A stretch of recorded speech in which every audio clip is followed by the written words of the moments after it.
Hello everyone. So, I hear there's been some debate on who the Vengeful Spirit in Ultimate Custom Night is. Well, debate no longer. After a while of studying the when you should not have killed theories, I've narrowed the key to solving their identity down to 3 specific criteria. 1. He must have male pronouns. Of all the selectable characters who mention Toy Shink always use male pronouns, implying that whoever this character is a boy. 2. He must have been killed by William Afton. This one's pretty obvious. It would be stupid if the one you should not have killed would be someone William most likely hasn't, killed. And number 3, he must have some connection to Golden Freddy. This might sound complicated, but really all it means, at least to me, is that he must have possessed or been represented by Golden Freddy at some point in the timeline. Now, with all that out of the way, let's move on to our candidates. Candidate number 1, Cassidy. Does she have male pronouns? Obviously not.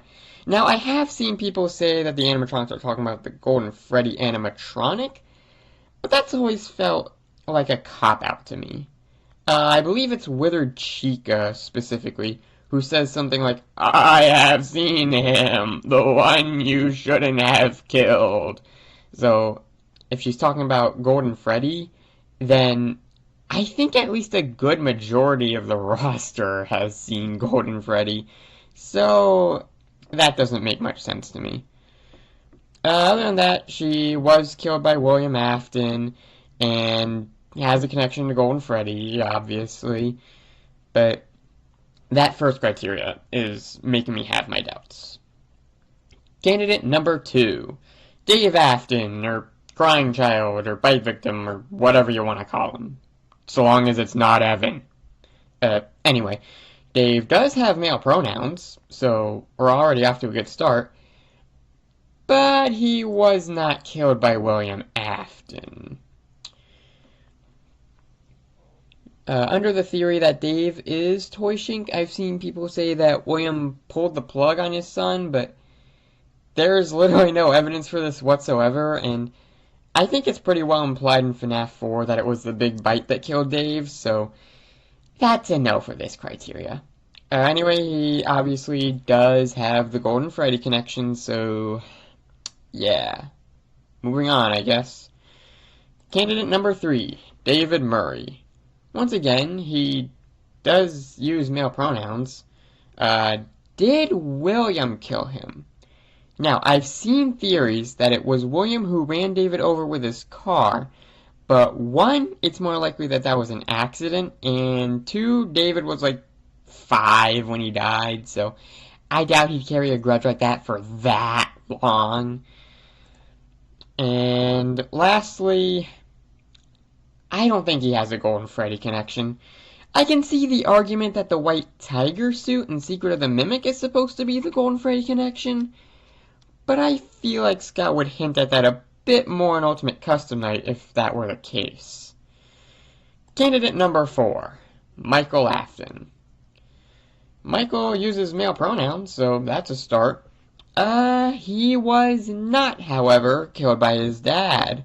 The sister location custom night cutscenes make it abundantly clear that Michael is not dead by the end of sister location, and when Michael does most likely die in Pizzeria Simulator, he kinda does it to himself, so that's a no. And in terms of a connection to Golden Freddy, technically yes, but only really as a family connection to one of the spirits inside of him. In terms of a connection to the animatronic character, that's a no. Michael is almost always represented by Foxy, and as far as we know, doesn't possess any animatronics prior to Ultimate Custom Night. So, Toy Shink is not Michael. I don't know, candidate number 5, Fiona Murray. She's not a male, obviously. She wasn't killed by William Afton. William's always been an asshole, but I doubt he'd intentionally kill anyone that early in the timeline. And Fiona has no connection to Golden Freddy whatsoever, so yeah, I highly doubt it's her. So you're seeing a pattern in all of this, right? I think it should be pretty clear. There is no perfect fit for the identity of the vengeful spirit. You always have to make some kind of leap in logic or hand wave something away in order to make your ideal candidate fit. You know what, actually? Just for shits and giggles, candidate number 6, Andrew. Okay, he uses male pronouns, so that's something. He was killed by William Afton. That's like, it's like his whole thing. Afton killed him, and now he wants Afton to suffer. And I'm gonna say that he does have a connection to Golden Freddy. Not only was it Andrew and Jake inside the Stitch Wraith that helped us figure out Golden Duo, but I believe it was in the new kid where one of the characters looks inside the Golden Freddy suit and sees a kid with Andrew's hair instead of the other kid who he dared to enter the suit. Huh. That's all 3 boxes checked. So, why don't people accept this as the answer for the identity of Toyshink? Oh, right, because he comes from a book series that was recently confirmed to not be canon to the games. Right. Okay, well, wait a second. Andrew is not the only character in this franchise to be first introduced in the book. Charlie and Henry were first introduced in the novel trilogy, and Edwin was introduced in a book series very similar to the one Andrew was introduced in. So, what's preventing Andrew from being in the games? Honestly, with all things considered, nothing. But there is one caveat to Andrew being in the games. His story would have to be at least a little bit different. For example, look at the 2 different Charlies. Both were killed by William Afton, but that's really where the similarities end. Hell, even then, the methods of killing are very different between continuities. Book Charlie ends up possessing nothing after her death and has an established friend group, at least at the beginning of the trilogy. And in the games, however, she ends up possessing the puppet and, as far as we know, has no friends. At least no named ones.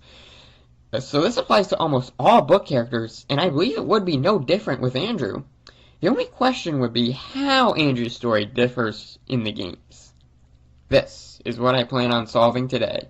Proving Andrew can be in the games whilst having a completely different story.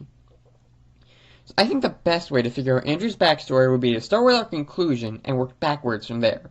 So, we know Andrew is a vengeful spirit and was my custom knight. Are there any hints towards his backstory in this game? I believe yes. The Bear of Vengeance and Toy Chica the high school years cutscenes.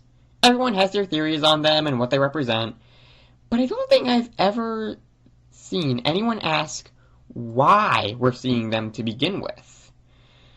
I believe, if you couldn't tell already, that Andrew is showing William these cutscenes to remind him of why he's in this hell to begin with. Okay, but then what did the cutscenes say about Andrew's backstory specifically? Well, let's go in order and start with Bear of Vengeance. I don't think this one is actually saying too much, just that Andrew has a tendency to go after people who he doesn't like.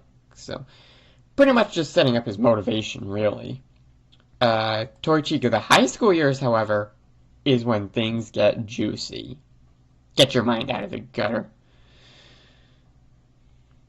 In the Toy Chica cutscenes, we see her backpack fill up with accessories from her victims. In the first cutscene, we see it has Foxy's hook in it, implying that she already killed him. And this has led people to suspect that, because Toy Chica represents William Afton, that Foxy's hook represents Charlie's death, and the ones we see in the actual cutscenes represent the MCI. Now, this is where most people would say that, oh, there's 6 cutscenes instead of 5, implying Andrew is the 6th forgotten MCI victim. But I would like to offer an alternate explanation. I don't think the number of cutscenes or victims matters in this context. The Foxy hook is most likely just there to set up that Toy Chica will kill every one of her love interests. And as the cutscenes go on, pieces of Toy Chica's victims fill up in her backpack, slowly filling it up. I believe this to be symbolic of the Vengeful Spirit's origin. I believe that over the years, agony from all of William's crimes would attach itself to him and stay with him for the rest of his life, slowly culminating over time, until the end of Pizzeria Simulator when it finally forms into its own being. The one child, made of all the others, you shouldn't have killed. This is even further symbolized in the final Toy Chica the High School Years cutscene, with Chica sitting under a tree with a grassy field and her backpack resting nearby. Look familiar? It looks a lot like the gravestone ending from Pizzeria Simulator at a completely different angle, with all the spirits together in one place. But I get it, some of you might need a bit more convincing. Well, don't worry, because I still have a lot more evidence to prove my theory. Since we're still relatively on the topic of it, let's start with Ultimate Custom Night. At least 3 different characters claim to be the personification of William's evil in some way. So, which one of you guys is the real one? Well, if we consider that the UCN roster is a mere visualization of all the components of one character, then that means all of these characters are speaking out of the same guy. So, it all makes sense in the end. The burn trap ending of Security Breach could also be a hint towards this theory. Remember, Scott said he uses future games to answer questions about previous ones. And in this cutscene, we see how a giant mess of animatronic parts from all throughout the series overpowers someone who, at the very least, looks like William Afton after the FNAF 6 fire. This could, once again, be symbolic of how the Vengeful Spirit is a combination of all of Afton's crimes and how he overpowers Afton in Ultimate Custom Night. Now, before we start to wrap up, I would like to mention Help Wanted 2 real quick. Throughout the game, there are these memory plushies you can find by completing specific puzzles in the various minigames. They're clearly meant to be the original Missing Kids, since the puppet one has tears on his mask, which makes it all the more interesting that there isn't one with an alligator mask. Andrew's whole thing is that he has an alligator mask, meaning this is Scott's golden opportunity to confirm if Andrew is in the games in the same way he is in the books. The way I see it, this doesn't disprove my theory. The fact that they're referred to as memories is important. If the Vengeful Spirit, as my theory suggests, is true, then no one would remember him existing at all, as the only thing anyone would remember is just a bunch of agony attached to William. So just don't worry about this one. Now, before we go, let's go over the checklist one last time. Okay, male pronouns. Yes, obviously. I personally would have made Toy Chick genderless, but hey, I'm not Scott. I don't know what he was thinking when making this character. Killed by William, I'm gonna say yes, mainly because if William didn't kill anyone, then this character would not exist at all. And a connection to Golden Freddy. I'm going to say yes. Not only does Golden Freddy have at least 2 souls inside him to some capacity, but also Golden Freddy was likely used by William during the DCI in FNAF 2. There's also the possibility that Golden Freddy was taken apart to be used as parts for Scrap Trap. Either way, it's pretty clear that Golden Freddy has the most crimes associated with him than any other victim of William Afton. So it only makes sense why the Vengeful Spirit would use him as his Sona. Anyway, I think that's really about it for my theory. I decided to call it Agony Toy Shink in case you missed it in the part where I went through the checklist one final time. But, yeah, that's it. Thank you everybody for watching. Okay, so, this theory. This has been in the works for a while now, I'll say. Initially, I just made this for fun, just to be like, okay, you know what if Andrew actually is in the game? So how could we possibly fit that in the best way, leaving no holes as possible? And over time, as I made this theory and it grew, I admit I'm kind of starting to believe it a bit now. So either I'm incredibly stupid, or I'm incredibly smart and don't realize it. Either way, I have no clue, honestly, but yeah. I'm very nervous to post this, because I know that a lot of this stuff can be pretty controversial. I don't know if it still is now, but who knows? For all I know, this could be the greatest FNAF theory ever written, and we finally have our answer for the Vengeful Spirit, but I don't know. That really depends on if anyone actually watches this video or not, because for some reason, I just can't get any of my FNAF theories to get views, and I have no idea why, what I'm doing wrong. I don't know.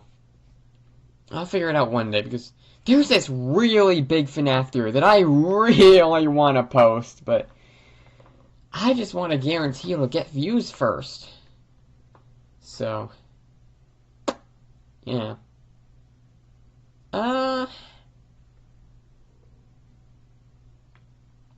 That's really all I have to say at this point. Yeah, thank you everybody for watching. If you like this video, then you know what to do. And I will see you guys in the next video. Bye-bye.